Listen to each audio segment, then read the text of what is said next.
It was great. It was a sort of, we'd had a screening in Tribeca, which was, you know, it's a tougher. I don't know. It was a weird. Its opening night film in Tribeca was sort of screen 7 of a multiplex where there was other. You know, it just didn't. This felt like what I hoped that would feel like. So it was wonderful. It was great. It was about 2007. We were in Los Angeles and we were trying to get the rest of the money for Triangle together, and the film Disturbia had just been in the cinema. And I had a meeting with an exec who said, "We'd love to try and do a version of Strangers on a Train." A sort of modern version, a bit like Disturbia, but Strangers on a Train. And so we got together, we started to talk about, well, what if this young guy meets this other guy and they agree to do murder? And then for some reason I said, well, what if the story splits? Because my head was really into Triangle at the time. And then literally within a minute of having the idea of the split, I said, well, how do we get them back together? Because the idea of the sort of sliding doors split, the problem with that is the audience start to try and think of where's the film going to end up. And the only satisfactory way for the film to end up is, I think, is to, well, I'll give the film away, but yeah. So it kind of came from that, really. And then I organically, over the next 3 years, not permanently writing, just dipping myself into it, try to fit a story around and characters around that central idea.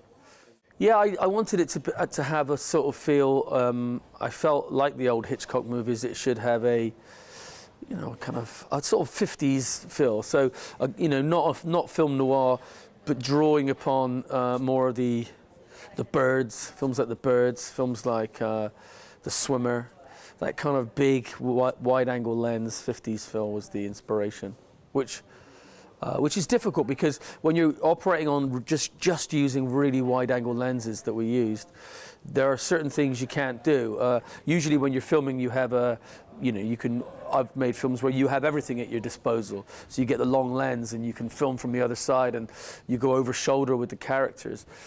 Because you're on such wide-angle lenses, you really do have to obey very clear rules. One of which is, you know, it feels ugly to be over someone's shoulder, so you have to always be permanently in on their face. So yeah, that's where it came from. But it was fun. It was fun to do. Sorry, am I rambling too much? Sorry. Yeah. So Ty Sheridan, he's amazing. This kid's absolutely amazing, and I'd seen him in Joe with Nicolas Cage, which I think is a phenomenal performance, and he's 13.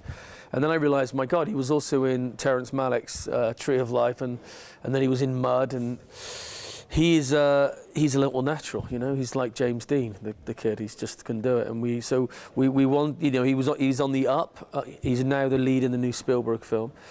But when I spoke to the financiers, and they were like, okay, well, you know, Ty's gonna be a big star. He's not a big star yet, but he's gonna be. We need to put some other people around him who are big stars, and we never did. We just every time we found somebody, we were like, well, she's perfect, and so we ended up with the best cast we could have ever got, I think. But all of the kids are gonna be famous, or almost famous. So we probably have to sit on the film for a year until all their other films come out. But terrible. I think cinema generally is in a bad place, I think. Generally, yeah, you look at the films that are, I don't know what it's like in Switzerland or in France even, because France used to be a country, I don't know about Switzerland, but France was a country where there were so many screens and you'd always find someone showing something. And what's happening now, just in cinema generally, is you get comedies, superhero movies, Oscar movies, and really low budget cheap horror movies. These are the films that are the business model of America. The last time I came here was my son had just been born, and so I was kind of like, wait, this is the first festival I've been to with Black Death since he was born, and to me, and this is in the best possible way, the festival hasn't changed one bit. It doesn't need to. If the whole saying, if it's not broke, don't fix it, and it's lovely to come back here and find things operating exactly like they did before. So I think that's a compliment. It was perfect before, it's perfect now. I love this festival.